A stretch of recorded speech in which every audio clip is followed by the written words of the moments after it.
Welcome to The Explainer. Today, we're diving into one of the absolute most high-stakes, complex puzzles in all of modern medicine. Just imagine this scenario for a second. A patient urgently needs medical treatment, right? But there's no map, no absolute guarantee of safety, and literally 2 lives are on the line. So how on earth do doctors make the right call? Well, today we're going to unpack this fascinating, almost detective-like process of decoding medication safety during pregnancy and lactation. So let's jump right in. Our guide for this journey is the definitive source material on the topic, the 11th edition of the highly authoritative reference guide, Drugs in Pregnancy and Lactation. Put together by leading pharmacists and maternal-fetal medicine specialists, this massive volume is essentially the master playbook. It gives clinicians the vital data they need to counsel their patients. But as we're about to see, the data in this book, it isn't always black and white. And that brings us to the core problem, the ultimate hook of our explainer today. How do doctors actually know a drug is safe when there is literally zero data? As Dr. Roger K. Freeman points out in the foreword of our source, there are rarely absolute answers to questions a woman might have when taking a drug while pregnant or nursing. And why is that? Well, human experience is usually just anecdotal. We obviously don't run controlled clinical trials on pregnant women for very obvious reasons. So, this lack of absolute data forces clinicians to become medical detectives, basically piecing together clues to make the safest possible recommendations. To understand how these medical detectives work, here's our roadmap for today. We'll look at the medication dilemma, 4 guiding questions, crossing the placenta, weighing risks and benefits, the breastfeeding equation, and finally, categorizing the unknown. Starting off with Section 1, the medication dilemma, treating without a map. You know, when a pregnant woman needs medication, the clinician is treating patients without a clear map. And this brilliantly illustrates just how vast the unknown truly is.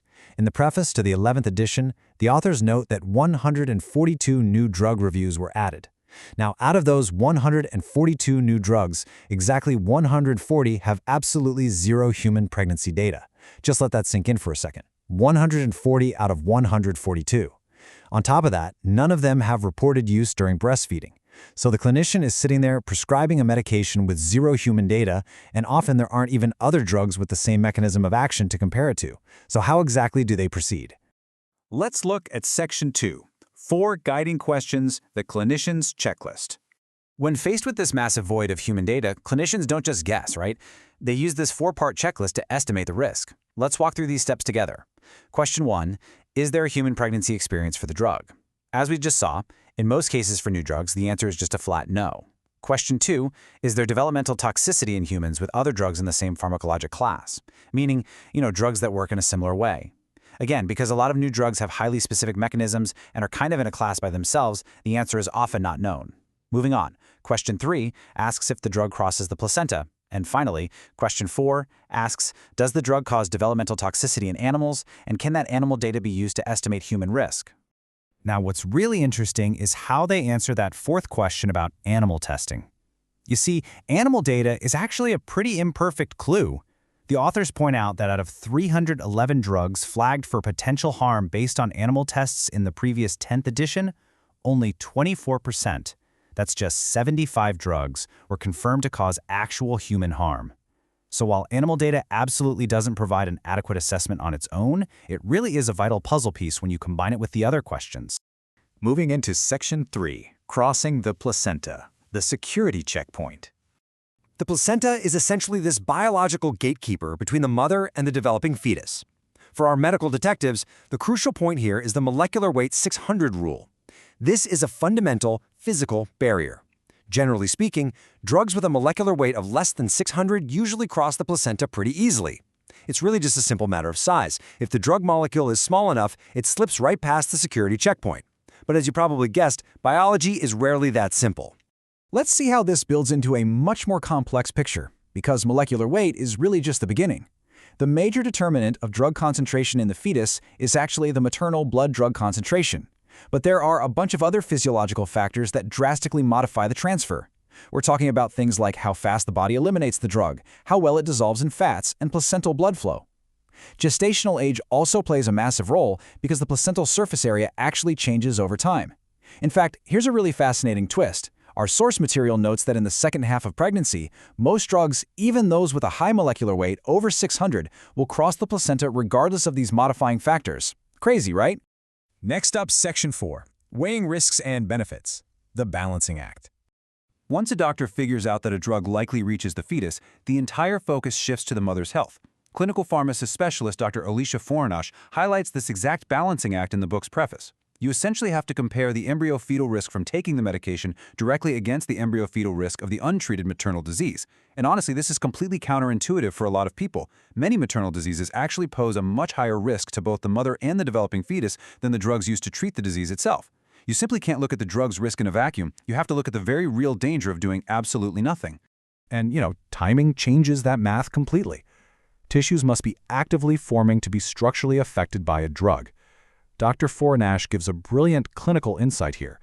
She explains that if a drug is known to increase the risk of oral clefts, a clinician might determine it's actually perfectly safe to use after the first trimester. Why?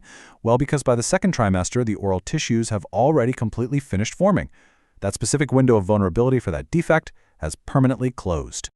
That brings us to Section 5, the breastfeeding equation, postpartum safety. So, the baby is born, but the detective work definitely isn't over yet. Once lactation begins, the biological realities get quite specific. First off, nearly all reported adverse effects in nursing infants happen in infants who are less than 6 months old. Neonates, newborns, are just highly vulnerable to toxic effects. Now, it's pretty much assumed that most drugs taken by the mother will enter the breast milk. But the good news here is that the amounts are usually way too low to cause toxicity. The real challenge for the doctor is that the actual safe therapeutic dose for an infant is rarely known for most adult drugs. So how do they get around this? They use something called the 10% rule. This is a standard guideline proposed in the medical literature to classify exposures as clinically insignificant. Basically, if the estimated dose ingested by the nursing infant through the breast milk is no more than 10% of the mother's weight-adjusted dose, it's generally considered safe, assuming, of course, there's no specific data suggesting otherwise. It's a really smart, calculated, evidence-based threshold used to guide these incredibly tough decisions. Finally, Section 6, categorizing the unknown, making the final call. How do clinicians take all these scattered clues we just talked about, the 600 rule, the animal data, the 10% rule, and actually make a formal recommendation? While the reference guide provides specific definitions to help make that final call, and this brilliantly illustrates the day-to-day reality of clinical medicine. Just look at this category. Compatible, maternal benefit far outweighs embryo-fetal risk. This definition explicitly states there might be literally zero human pregnancy experience with the drug, but the potential benefit to the mother is so huge it completely supersedes the unknown risk. The authors really stress that looking at all the evidence and making a confident, calculated decision is far better than just throwing their hands up and telling a patient, well, we just don't know. At the end of the day, they have to act. But the tools these medical detectives use are evolving rapidly. Dr. Roger K. Freeman looks toward the horizon in the foreword, stating, "Today, we are just beginning to understand the specific genetic influences on the action, toxicity, and teratogenicity, meaning the ability to cause fetal abnormalities, of drugs in an individual. Basically, the future of this entire field lies in identifying the specific genetic factors that will heavily influence therapeutic decisions on a case-by-case basis." Which leaves us with this final, provocative thought. As genetic science rapidly evolves, mapping the exact interactions between a mother's DNA, her baby's DNA, and the molecular structure of a drug, will personalized genetics finally eliminate the guesswork of pregnancy medicine entirely? Will the medical detectives of tomorrow trade their educated clues for absolute genetic certainty? It is such a fascinating frontier. Thank you so much for joining me on this explainer. I really hope you found this structured journey through the incredible world of medication safety as captivating as I do. Keep asking questions and keep learning.